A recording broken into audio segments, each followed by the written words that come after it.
Welcome to our virtual poster presentation. I'm Emma McDonald. And I'm Natasha Lundy. Our focus for this research action plan is how English language learners often fall behind and lack a clear understanding of what they are learning due to limited tools and strategies they can use in the classroom to work autonomously. Both found that in our placements, ELL students often got overlooked or not accommodated towards due to the class size and overall expectations. With developing individualized tools, our hope is that these students have a toolbox of strategies that they can use on their own to improve their understanding, learning, and motivation while in an English-speaking classroom. We both believe in inclusion and equity and feel that focusing on the marginalized populations such as English language learners is beneficial as educators so we can reach and motivate all students in our classroom. Taking our experience and passions into consideration, we have come up with the following research question. Which strategies and tools work best to improve English proficiency in reading and writing for English language learners while improving overall motivation to complete work? Before we continue in our presentation, we want to go over some key terms that are used throughout. So ELL stands for English Language Learners, who are students who may be new to Canada or are learning English as their second language and still struggle with English proficiency. English proficiency is a combination of skills in reading, writing, speaking, and understanding that are all done with a high degree of effectiveness. Gamification is the application of game elements into education, which makes it more relaxed, fun, and comfortable for students. The articles that we reviewed have identified various strategies that have been proven to increase ELL's reading and writing proficiency. There are many common themes throughout the articles regarding various strategies, such as having a bank of sight words, allowing them to become more confident in their reading abilities. Also, translating a word into the student's first language, this student is then given a chance to understand the actual meaning of the word rather than trying to interpret the English definition. Technology was also a common theme within our literature as well. A technological advancement was proven to be successful in increasing the reading and writing abilities of ELL while increasing intrinsic motivation. It was also stated that there are 4 stages individuals go through when they are starting to learn a new language. This is important to note as ELL students in your classroom can be at various stages. Specific to educators, these articles have emphasized the importance of understanding that each student progresses differently. As a teacher, it may be necessary to use different strategies for each ELL in your classroom because all students learn differently. Moving on to our research action plan. Specific to collecting data, our data will be acquired during a normal classroom day. Teachers will be integrating their various strategies into their everyday lessons to help ELL students in their classrooms. Various data sources are used to answer our research question regarding strategies to improve English abilities for English language learners, including increased motivation and completion of work. The data sources cover all areas of collecting information to ensure that the voice of the teacher and student are both heard. We selected these sources to ensure a diverse array of data that are both quantitative and qualitative. Some of the data sources that we will be using are observations such as teacher journals and reflections and tracking forms with checklists for look-fors, products like rating skills, quizzes, completed questionnaires, as well as conversations such as conferences. Through the use of various data sources, including rating scales, interviews, quizzes, and student work, students will be assessed in multiple areas. We have made sure to include products, observation, and conversations within our data sources to ensure a triangulation of data. Our plan also includes the use of qualitative and quantitative data to track the progress of our students. Tracking the data over a set period of time will help with validity and reliability of this action plan.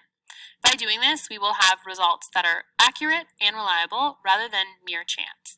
To help, we also plan to do a diagnostic test to see where the students start with their proficiency before using any of the tools. The sources of data we have chosen will come from both the students and teachers to increase the truthfulness as well as having our results come from multiple sources, which in turn increases the believability of the study. In terms of repeatability, of getting the same scores, tracking changes over time, and a variety of sources will assist with this. Teacher journals will be used to give teachers the opportunity to do journal reflections based on the action research plan.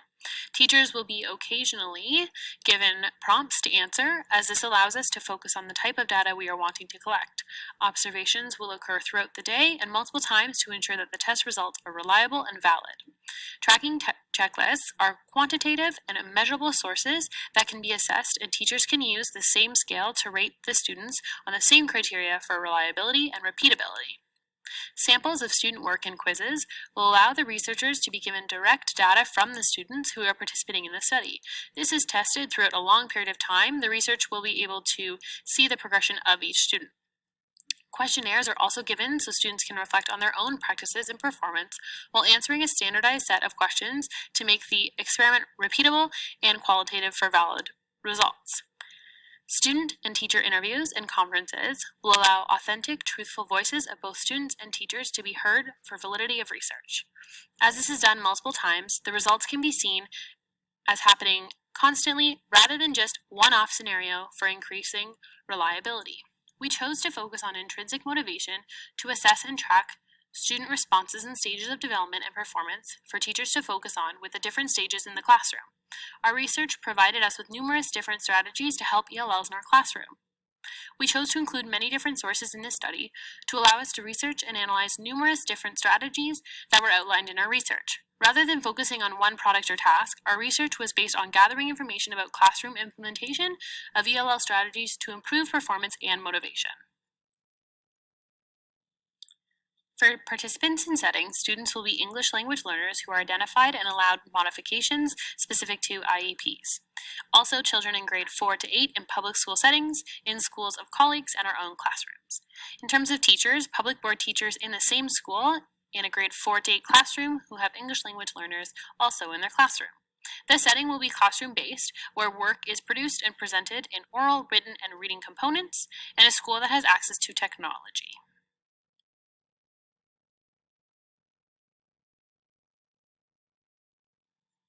During all of our research, students' and teachers' names will remain confidential. All data will be kept in a place where other people cannot access it. Moreover, all participation will be completely voluntary. Prior to the start of the action research plan, participants will be fully informed. Students will be sent home with a letter for their parents to sign to give consent for their child to participate in the study. Students and/or teachers are able to withdraw from this action research plan whenever they want to without any consequences.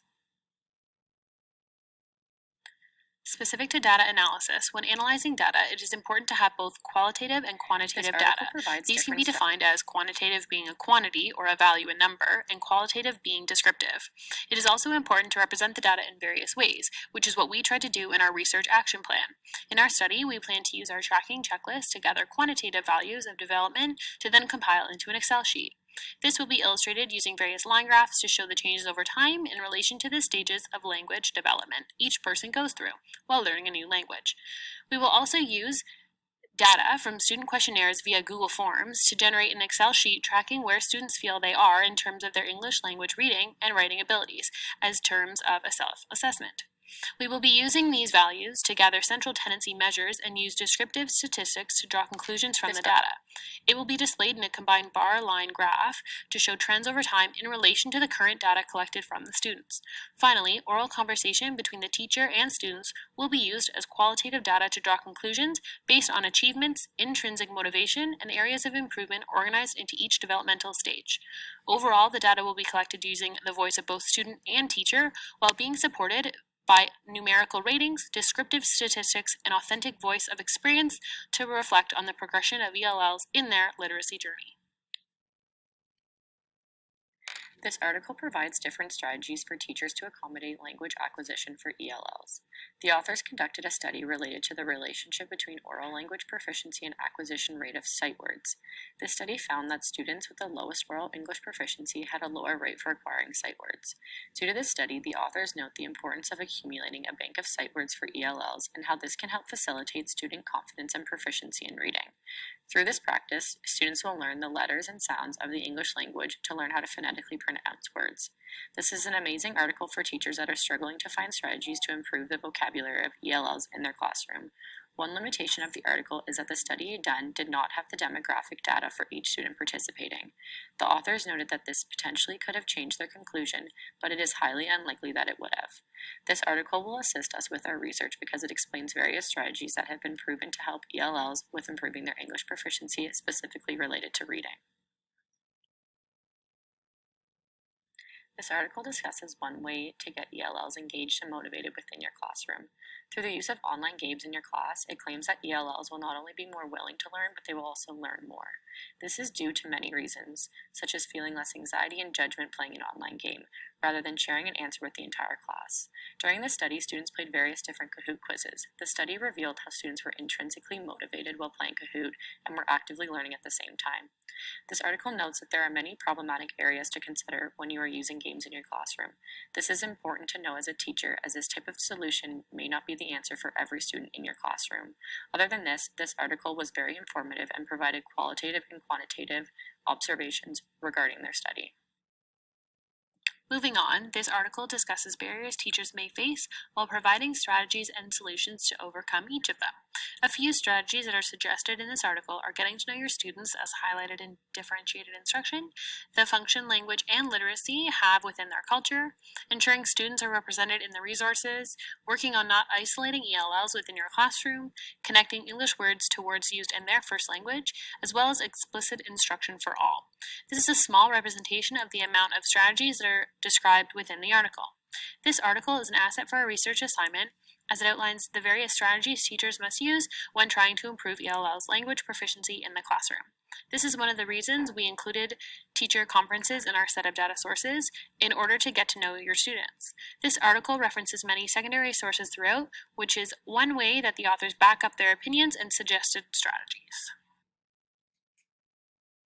This article discusses the use of technology in providing ELLs background knowledge, context, and vocabulary for academic reading they will explore in different subject areas.